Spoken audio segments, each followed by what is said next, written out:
نستعين على أمور الدنيا والدين. صلوات الله وسلام على هذا النبي الكريم وعلى آله وصحبه أجمعين. فهمنا سليمان كلما آتينا حكما وعلما، سخرنا مع دول الجبال تصبح وطير فاعلين. يا حي يا قيوم يا رب موسى وهارون يا رب إبراهيم يا رب محمد صلى الله عليه أجمعين. اللهم ارزقنا فهما وعلما وحكمة والعقل وحفظ برحمتك يا أرحم الراحمين. اللهم افتح علينا فتوح العارفين، ارزقنا فهم النبيين والعلماء العاملين، الحفظ المرسلين وإمام المتقين برحمتك يا أرحم الراحمين. Alhamdulillah, syukur kepada Allah Subhanahu wa taala kerana kita dapat buat ibadah seperti biasa dan dipanjangkan umur kita dalam ketaatan kepada Allah Subhanahu wa taala. Mudah-mudahan kita sentiasa duduk di dalam rahmat Allah, yakni kasih sayang Allah Subhanahu wa taala, dan sehinggalah Allah Subhanahu wa taala akan menjaga kehidupan kita di dunia, lebih-lebih lagi di akhirat nanti. Alhamdulillah bi ni'matihi tatimmus shalihat.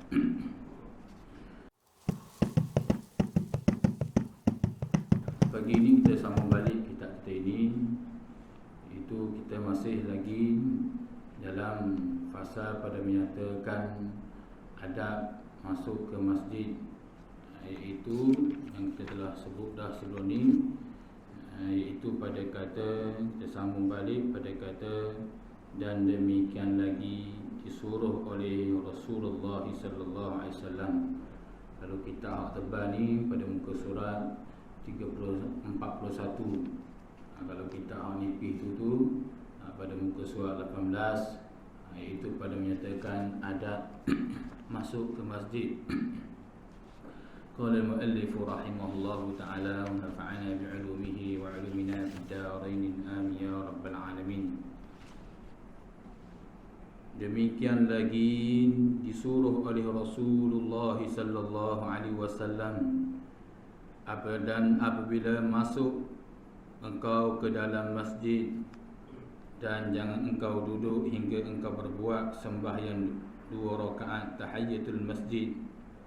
Maka jikalau engkau belum sembahyang maka 2 rakaat subuh, maka engkau perbuat akan dia nescaya memadailah 2 rakaat subuh itu daripada tahiyatul masjid. Kemudian daripada itu maka engkau berniat i'tikaf.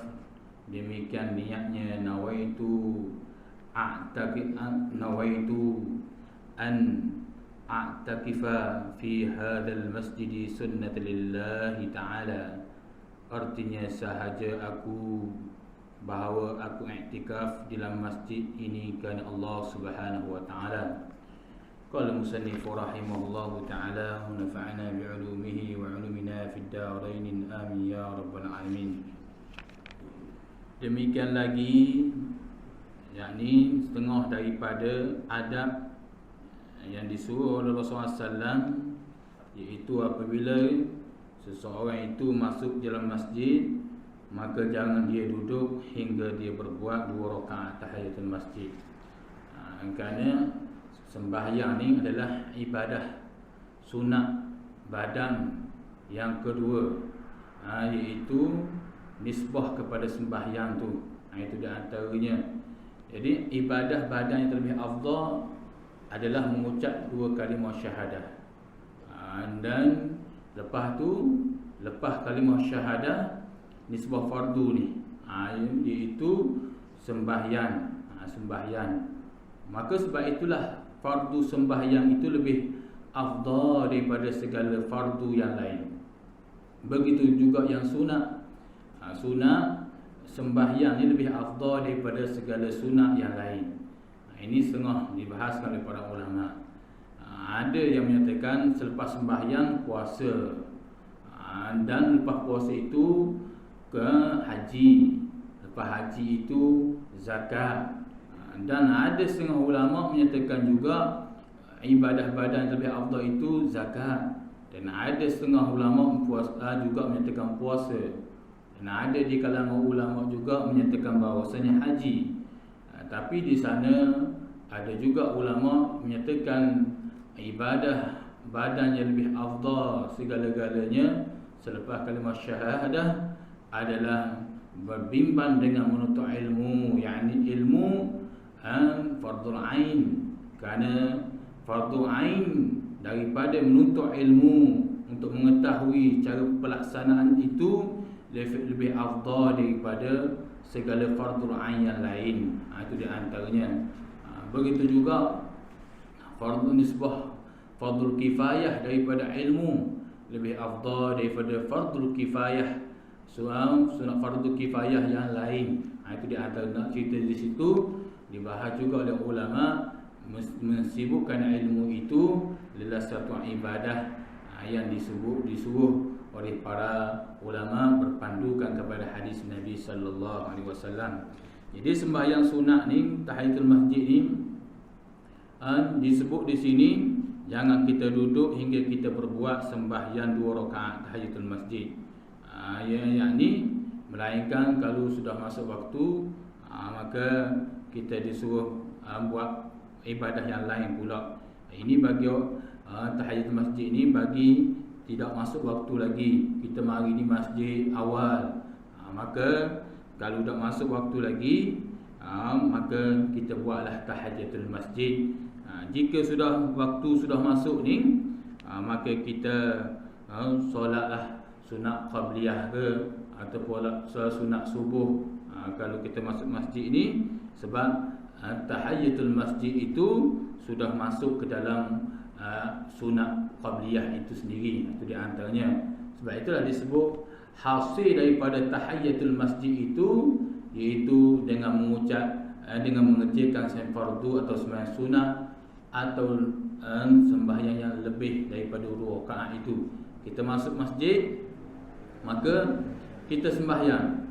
Arti kita sembahyang tahiyatul masjid kerana berpandukan kepada hadis Nabi SAW, idza dakhala ahadukum fala tajlis hatta yusalli raka'ataini.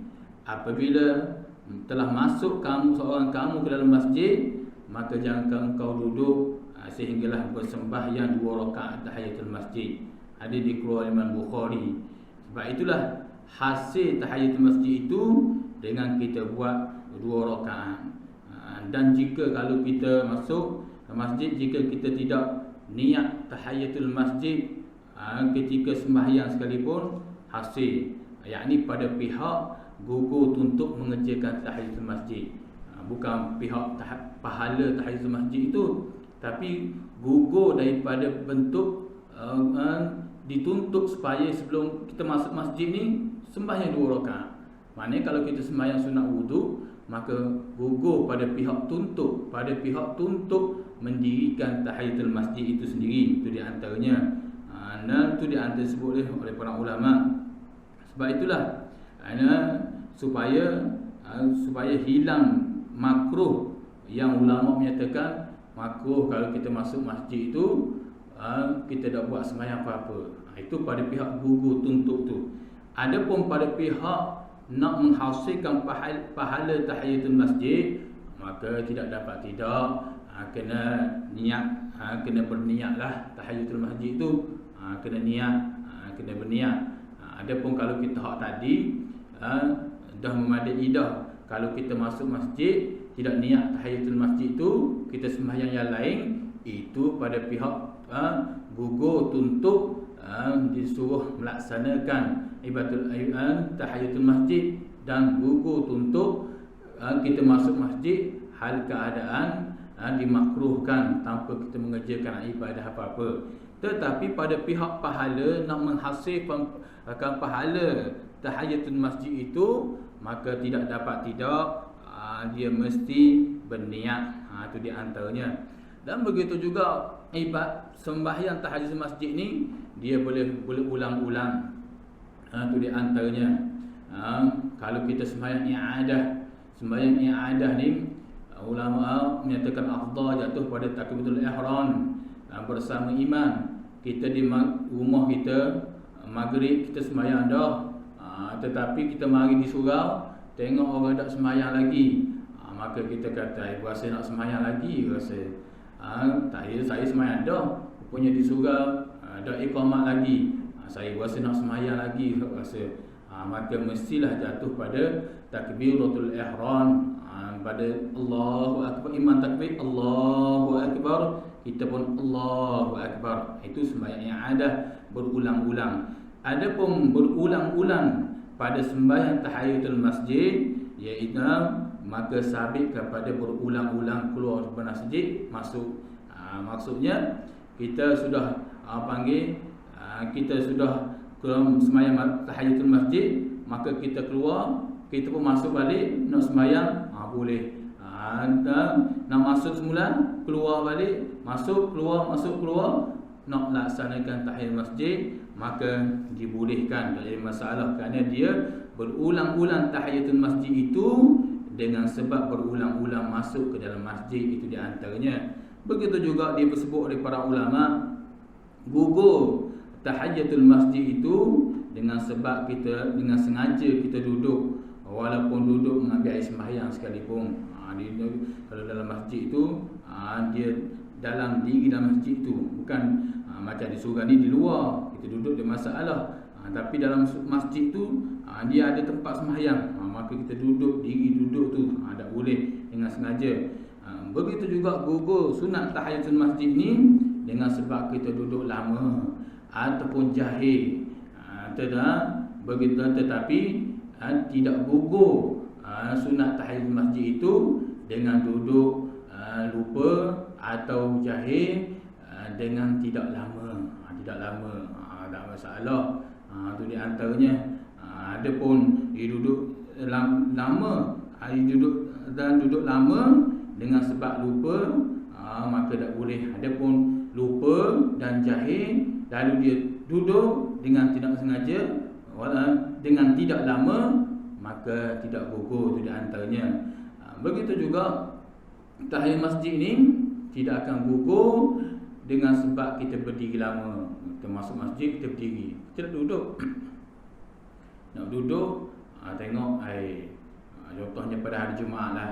Pada hari Jumaat kita tengok air, tak ada tempat kosong ni. Bila orang bangun, orang azan tu, orang sembahyang sunat tu, maka ada tempat kosong, orang pergi ke depan tu. Bisa kata, maka itu yang boleh kita sembahyang. Syarat kita tidak duduk lagi, itu di antaranya. Di antara disebut oleh ulama. Berbahasan ulama juga ada menyatakan bahawasanya macam mana kalau persoalan kita buat, macam mana kalau kita masuk masjid, dahaga air sungguh, kita bawa dah air ni, kita pun nak minum, maka kita duduk. Maka kata ulama tidak terbatal tahiyatul masjid. Tahiyatul masjid tidak terbatal dengan sebab kita minum. Sebab apa? Jawabnya kerana tidak gugur tahiyatul masjid itu kerana uzur. Apa kata uzur di situ? Uzur di situ yakni kerana kita nak menjaga makruh minum berdiri itu, dan nak menghilang makruh sembahyang ketika dahaga. Ada apa kita duduk diri, kita duduk masjid, kita nak minum air, maka boleh kita duduk sekadar sudah habis minum air. Jangan sudah minum air duduk dengung lagi, tak cukup air ni, dahaga saya, duduk lama begitu, tak boleh. Sekadar hilang dahaga kita. Kerana tahiyatul masjid tidak akan gugur dengan sebab kita minum air, kerana nak menjaga maslahah minum cara berdiri itu. Setengah ulama menyatakan makruh, dilarang Rasulullah SAW, maka tidak masalah. Tengok, sehingga bab ibadah sekalipun ulama jaga tentang kita minum cara berdiri itu. Bahkan kajian-kajian sains pun menyatakan juga tidak bagus bagi orang yang minum hal keadaan berdiri, kena air maka terlalu laju turun kepada perut dia. Ada masalah-masalah lain. Islam sudah ke depan dalam menyebarkan bahawasanya minum air cara berdiri itu tidak saya dia hatta sembahyang tahiyatul masjid pun tidak akan gugur kalau kita minum cara duduk. Itu nak mengelakkan daripada makruh minum cara berdiri. Itu di antara disebut oleh para ulama. Jadi itu berkaitan dengan sembahyang tahiyatul masjid. Jadi disebut oleh di sini jika kita belum sembahyang 2 rakaat ataupun sunat subuh, maka engkau perbuatkan dia, nescaya memadailah 2 rakaat subuh itu daripada tahiyatul masjid. Jadi kalau masuk dah waktu kita nak sembahyang sunat subuh, waktu subuh ni, maka tak jadi masalah. Tu di antaranya. Dah kalau saya nak sembahyang tahiyatul surah, macam mana pula? Saya ni rajin. Saya ni memang suka sembahyang. Sebut tahiyatul menghormati masjid ni saya suka. Saya nak sembahyang tahiyatul surah lah. Main tahiyatul masjid pula. Macam mana? Maka kata ulama dibolehkan, tetapi tidak sayudia. Syaratnya orang yang mendirikan surau, kalau kita nak sembahyang tahiyatul surah di surau kita ni, boleh. Syaratnya orang yang mewakafkan tanah ini dulu, dia niat apa? Kalau dia niat tahiyatul masjid, kalau dia niat nak buat masjid padahal dia buat surau, maka boleh tahiyatul masjid. Sebab itulah setengah ulama tu kalau kata nak buat surau ke, nak buat apa ke, niat masjid. Tak apa. Kita niat masjid, walaupun jabat agama kata tak boleh dah ni masjid ni. Tak apa, kita ni tuang yang mewakafkan tanah itu ataupun melalui wakil sebelum pembinaan tu, niat saya buat masjid ni, biar surau. Hakikat kita niat masjid tapi kita buat surau, maka boleh tahiyatul masjid. Sebab itulah pernah ada tuan Allah di negeri Pahang lah, Pahang. Saya tengok dia Tok Guru jugalah. Kata kenapa Tok Guru sembahyang tahiyatul masjid di surau. Dia tengok ibu cerita begini. Dia rupanya ada masalah itu ada di dalam kitab.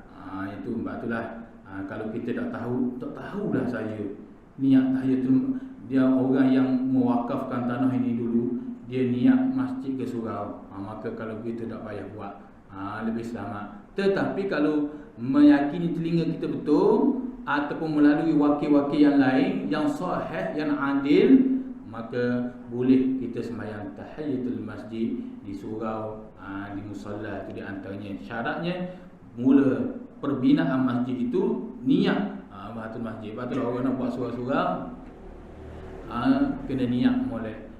Kena tanya, jangan buat surau sesuka hati begitu. Kena tanya, saya nak niat masjid ke surau ni? Saya memang nak buat surau. Kena buat surau sebab dah akan luluh. Kita tulis pembinaan masjid, jabat agama mari, tak boleh ni. Tuang dia niat tahiyatul masjid, pembinaan buat masjid. Niat penting.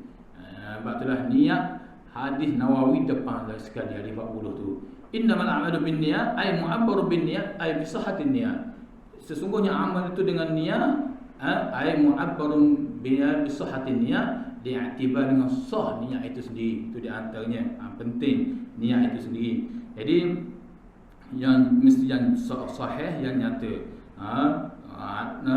Kalau orang kata saya ada orang khabar bahawasanya dia niat buat masjid, kita kena tengok orang tu adil, orang tu sahih ke tak, betul ke tak. Kalau ragu kita tak payah. Tapi kalau jelas daripada mulut dia sendiri, daripada anak dia sendiri, daripada orang yang adil bahawasanya ayah saya dulu ataupun tok saya dulu wakil ni bahawasanya niat masjid, maka boleh tahiyatul masjid. Itu dibahaskan oleh para ulama berkaitan dengan solat tahiyatul masjid. Kalau pening tak tahu nak buat tahiyatul masjid ke, tak payahlah. Sembuat sunat hak lain banyak lagi. Itu di antaranya. Qala musannifu rahimahullahu ta'ala nafa'ana bi'ulumihi wa 'ulumina fid darain amin ya rabbal alamin. Jadi nescaya memadailah 2 rakaat subuh itu daripada tahajud masjid. Kemudian daripada itu kita disuruh meniat i'tikaf di dalam masjid. Niat i'tikaf tu dengan nawaitu an a'takifa fi hadzal masjid sunnatulillahi ta'ala, sahaja bahawa aku i'tikaf dalam masjid ini kerana Allah Subhanahu wa taala. Niat. Dan sekali sudah kita sembahyang tu, kita duduk molek, maka kita berniat supaya niat kita itu sahih dan jazam, biar niat molek dalam masjid. Kerana sabda Nabi sallallahu alaihi wasallam, man i'takafa imanan wa ihtisaban ghafira lahu ma taqaddama min dhanbihi. Artinya sabda Nabi sallallahu alaihi wasallam iaitu barang siapa yang i'tikaf, ia barang siapa ni di dalam masjid padahal ia percaya akan Allah Subhanahu wa taala, lagi kerana Allah Subhanahu wa taala, lagi percaya dengan Allah, nescaya diampun baginya barang siapa oleh Allah Subhanahu wa taala, yakni yang terdahulu pada segala dosanya. Besar niat ni. Walaupun kalau kita tengok dalam musnad hadis menyatakan sanad yang dhaif, tapi fadil a'mal ada di situ. Adapun kalau kita tengok dalam sanad hadis, ia salah satu sanad yang dhaif tapi diamal oleh para ulama-ulama mu'tabar, ulama-ulama sufiyah, ulama-ulama yang mendekat ke diri kepada Allah. Boleh, tak masalah. Cuma sanad yang dhaif setengah riwayatkan hadis ni keluarkan Imam Ad-Dailami rahimahullahu taala. Itu di antaranya. Jadi kita sebut dah sebelum ni hadis dhaif, tak boleh kita menolak kerana di situ ada fadhil a'mal. Cuma mungkin setengah ulama menyatakan perawi-perawi itu kadang-kadang ada buat silap-silap sedikit. Manusia tak lari daripada kesilapan. Jadi tak ada masalah. Sebab i'tikaf di masjid ni lama orang sebut orang beramal berkaitan hadis Nabi sallallahu alaihi wasallam ini.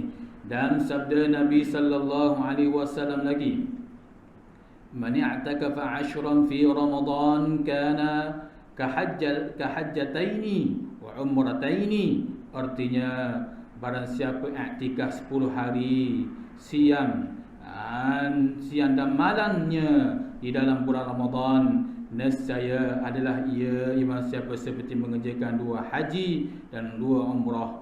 Hadis ini diriwayatkan Imam Baihaqi dalam Syu'bul Iman. Imam Baihaqi meriwayatkan hadis ini dalam Syu'bul Iman, dalam setengah cabang-cabang iman ni. Hadis ini dibahas juga oleh para ulama. Barang siapa kita i'tikaf di bulan Ramadan, ada masalah tu di antaranya. Kalau nak ita berkaitan hadis ni, boleh tanya pakai ilmu hadis. Itu di antaranya.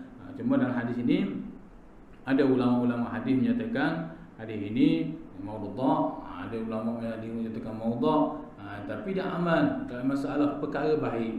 Kalau nak kira pada sebuah hadis ni, saya tengok juga berkaitan hadis-hadis, bulan tengok sedikit mana tu. Cuma nisbah kepada amal tu dia amal oleh para ulama. Jadi mari orang-orang ini bila ada dhaif ni, dia buang. Hadis maudhu', dia buang. Itu di antaranya. Hadis maudhu' ni hadis yang direka, tetapi perbuatan tu baik. Kita i'tikaf di masjid, bagus ke tak? Sudah tentu bagus. Sudah tentu bagus. Sebab itulah orang kalau dia baca kitab Hidayah Salikin ni, sedangkan ulama yang mengarang kitab ini adalah Syekh Abdul Somad Falimbani, seorang ulama tasawuf dan mujahidin.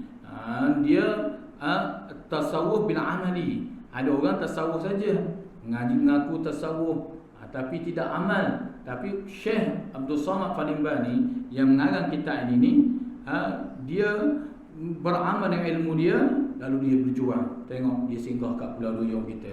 Pulau Duyung kita ni tempat singgahan ulama-ulama yang hebat. Singgah sini dulu, atur balik sesaji, nak pergi serang balik, nak pergi tolong kawan-kawan dia Syekh Arsyad yang mengarang kitab kita Sabila yang duduk di sana juang. Tu dah banyak lagi kawan-kawan dia di belah Fatoni. Dan dia nak tentera siang ni kuat sangat, dia berundur duduk balik dekat sungai iaitu bukit ada panggil Pulau Duyung ni. Tu dia antaranya. Jadi diri pengarang itu sendiri dia sufiyah dan beramal, ulama yang beramal. Sebab itulah orang nak menolak sufi tak boleh, nak tasawuf tak boleh. Ulama-ulama mu'tabar dia beramal. Dia ni beramal dengan ilmu dia dengan berpandukan ilmu tasawuf. Banyak ulama-ulama yang mu'tabar yang beramal dengan ilmu dia dengan bertasawuf, itu di antaranya. Jadi ini disebut oleh para ulama. Jadi mengerjakan 2 haji akan dapat 2 haji dan umrah murah ni. Ini fadilah ni, itu di antaranya. Banyak penyebaran hadis-hadis yang palsu, ada dia yang dhaif dan sebagainya. Tapi di sana kita tengok mu'abbarun lil ulama. Kita kena iktibar ulama juga. Jangan kita pakai nak tolak saja. Kenapa ulama tak ambil hadis itu? Sedangkan hadis itu maudhu', sedangkan hadis itu dhaif. Kenapa?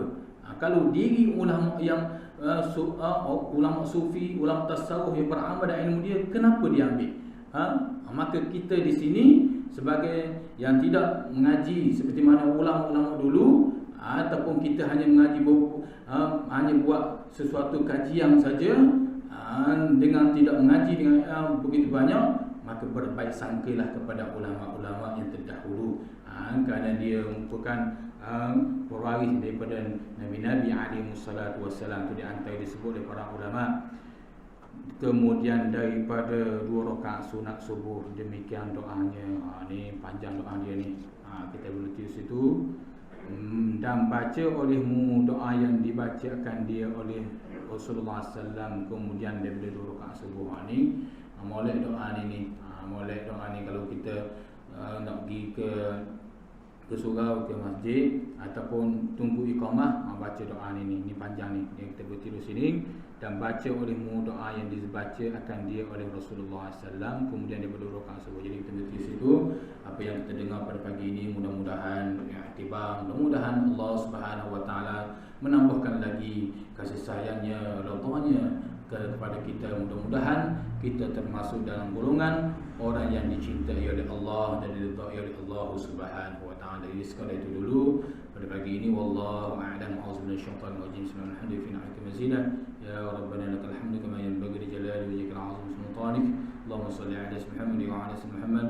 Allahumma inna nas'aluka imanan kamila wa qalban khashi'a wa 'ilman nafi'a wa 'amalan salihan mutaqabbala. ربنا آتنا في الدنيا حسنة وفي الآخرة حسنة وقنا عذاب النار. صلى الله على محمد وعلى آله وصحبه وسلم والحمد لله رب العالمين. السلام عليكم ورحمة الله تعالى وبركاته.